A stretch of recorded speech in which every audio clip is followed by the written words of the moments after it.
Ed, let's talk about some District 3 football. We've got 2 weeks in. Let's look back for a moment. And I don't know, I was more surprised not by the losses and the wins that were out there, but by how the losses and the wins were accomplished. We'll talk about Penn Manor. I wasn't surprised that they lost to Wilson. Wilson's a very good team. They beat Penn Manor earlier in the year, but I expected a 2017 game, a 13-10 game, not a lopsided Wilson win.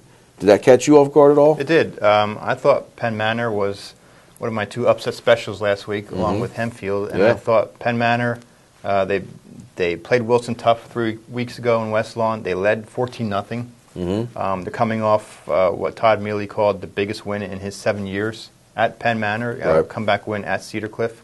And I really thought they had a decent chance to beat Wilson, and turns out Wilson, I think, raised its game a notch, and Penn Manor wasn't able to keep pace with them.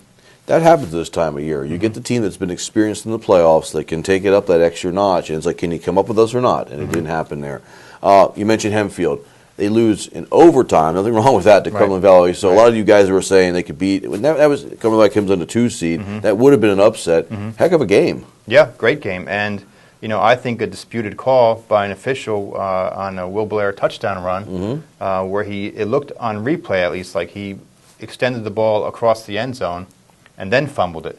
Well, if the ball crosses the plane of the end zone, it's a touchdown. Yeah. So if that call goes Hempfield's way, they win in regulation, and they're in the semifinals this week. Interesting. Manheim Central wins again.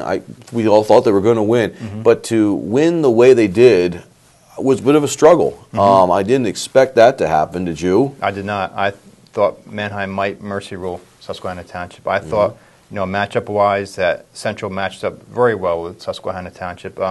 Susquehanna Township's athleticism and speed is always a problem, that you have to deal with. And Mike Williams talked about that going into the game. But Manheim's size and strength up front. Right. They're two running backs, Mark Royer and Ian Hanselman. I thought Central would be able to move the ball on the ground against Susquehanna Township all night. But to Township's credit, they kept it close, and it ended up being Manheim's defense, not really their offense, that won the game. One thing about that, Central had, 3 or 4 mercy rule games in there before they played Garden Spot 3 in a row, and then they get a tighter game against Garden Spot.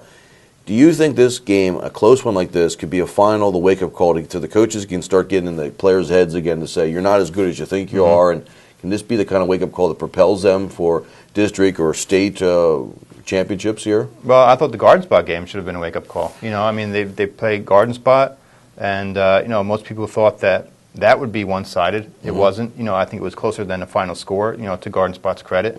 And, so I thought Manheim would have come out last week, breathing fire, so to speak, and, try to, show that they're worthy of that number 2 seed. And they had to struggle with Susquehanna Township.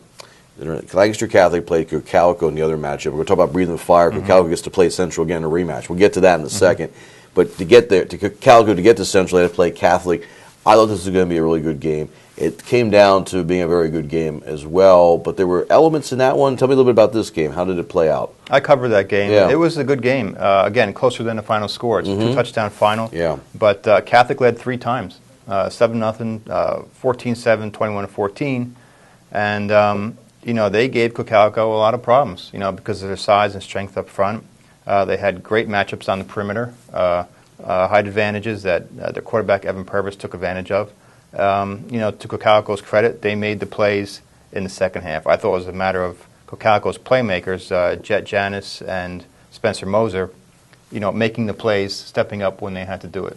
Could a win like that for Cocalico, a very good win against a Catholic team that was on a roll and pretty hot, could that help them to beat Central in their rematch?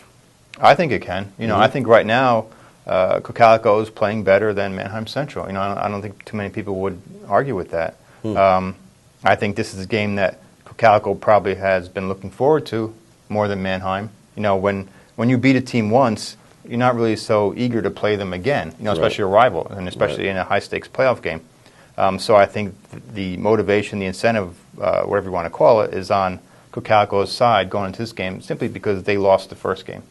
Yeah, and I think you gave Central some bulletin board material there, like a video, social media. You just said that this is going, they're the hottest team for Cocalico, not Central. That's the kind of stuff the Barons will use to their advantage. But Well, you've seen them. I think if you look at the scores and you look at the way the game's played out, I think that's hard to argue.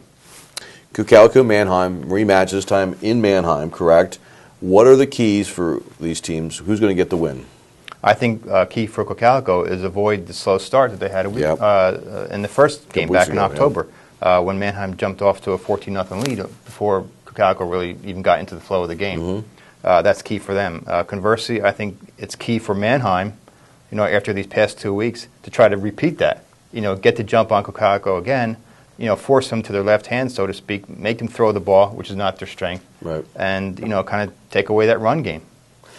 Central in the first matchup, you're exactly right, seemed to punch Cocalico, backpedal, reeled a little bit. It took them a long time in the second half before they got their composure. Cocalico should be ready this time.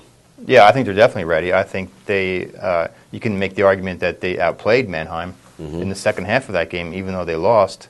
Janice long touchdown run, called back because of a hold. If that play stands, now all of a sudden a 24-12 game turns out 24-19. And it's anybody's game at the end. It's a toss-up. So I think it's going to be a close game. I'd be surprised if it wasn't. It's Manheim has home field advantage, but I think right now Cocalico has momentum.